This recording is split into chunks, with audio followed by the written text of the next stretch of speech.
बहुत समय पूर्व जब गुरुकुल शिक्षा की प्रणाली होती थी, तब हर बालक को अपने जीवन के 25 वर्ष गुरुकुल में बिताना पड़ता था। उस समय एक प्रचंड पंडित राधे गुप्त हुआ करते थे, जिनका गुरुकुल बहुत प्रसिद्ध था, जहां दूर दूर के राज्य के शिष्य शिक्षा प्राप्त करने आया करते थे।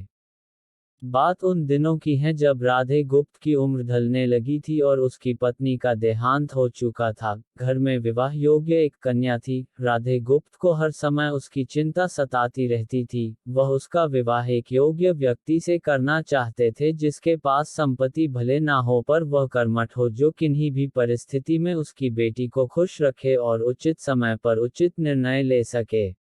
एक दिन उनके मस्तिष्क में एक ख्याल आया और उन्होंने इस परेशानी का हल सोचा कि क्यों ना वो अपने खुद के शिष्यों में से ही योग्य वर की तलाश करे। उनसे बेहतर उनकी बेटी के लिए और क्या हो सकता है। इस कार्य के लिए उन्होंने बुद्धिमान की परीक्षा लेने का निर्णय लिया और सभी शिष्यों को एकत्र किया। राधे गुप्त ने सभी से कहा कि वे एक परीक्षा आयोजित करना चाहते हैं जिसमें सभी की बुद्धिमानी का परिचय होगा। उन्होंने सभी से कहा कि उन्हें अपनी पुत्री के विवाह की चिंता है, जिसके लिए उनके पास पर्याप्त धन नहीं है, इसलिए वे चाहते हैं कि उनके शिष्य विवाह में लगने वाली सभी सामग्री कैसे भी करके एकत्र करे। भले उसके लिए उन्हें चोरी का रास्ता चुनना पड़े, लेकिन उन्हें चोरी करता कोई भी देख ना सके। इसी एक शर्त का पालन सभी को करना है। अगले दिन से सभी शिष्य कार्य में जुट गए। रोजाना कोई न कोई तरह तरह की वस्तुएं चुरा कर लाता और राधा गुप्त को दे देता। राधा गुप्त उन्हें एक विशेष स्थान पर रख देते, क्योंकि परीक्षा के बाद यह सभी वस्तुएं उनके मालिक को वापस करना जरूरी था, क्योंकि वे अपने शिष्यों को सही ज्ञान देना चाहते थे।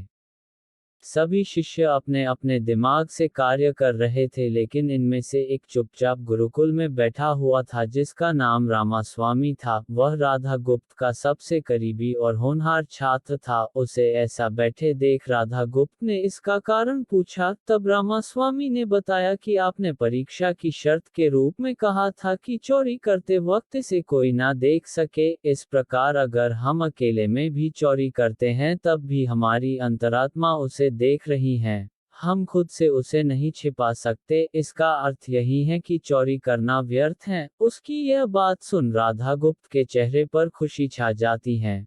वे उसी वक्त सभी को एकत्र करते हैं और पूछते हैं कि आप सबने जो चोरी की, क्या उसे किसी ने देखा? सभी कहते हैं नहीं। तब राधा गुप्त कहते हैं कि क्या आप अपने अंतर्मन से भी इस चोरी को छिपा सके? सभी को बात समझ आ जाती है और सबका सिर नीचे झुक जाता है, सिवाय रामास्वामी के। राधा गुप्त रामास्वामी को बुद्धिमानी की परीक्षा में अव्वल पाते हैं और सभी के सामने कहते हैं कि यह परीक्षा मेरी पुत्री के लिए उचित वर तलाशने के लिए रखी गई थी। इस प्रकार मैं रामास्वामी का विवाह अपनी पुत्री के साथ तय करता हूँ। सभी खुशी से झूम उठते हैं। साथ ही चुराई हुई हर एक वस्तु को उसके मालिक को सौंप विनम्रता से सभी से क्षमा मांगते हैं। कहानी की शिक्षा। बुद्धिमानी की परीक्षा से यही शिक्षा मिलती है कि कोई भी कार्य अंतर्मन से छिपा नहीं रहता और अंतर्मन ही मनुष्य को सही राह दिखाता है। इसलिए मनुष्य को किसी भी कार्य के सही गलत के लिए अपने मन को टटोलना सबसे जरूरी है। आज मनुष्य ने अंतरात्मा की आवाज सुनना बंद कर दिया है, इसलिए ही वो गलत रास्ते पर जा रहा है। हमारी अंतरात्मा कभी हमें गलत राह नहीं दिखाती। यह जरूर है कि मन की आवाज हमें वो करने की सलाह देती है जिसे दिमाग कभी स्वीकार नहीं करता, क्योंकि दिमाग सदैव स्वहित में कार्य करता है और मन हमें सही और गलत का परिचय करवाता है। यह सही गलत का परिचय ही हमें सदैव बुराई से दूर रखता है। किसी भी कार्य के पहले हमें मन की आवाज जरूर सुनना चाहिए।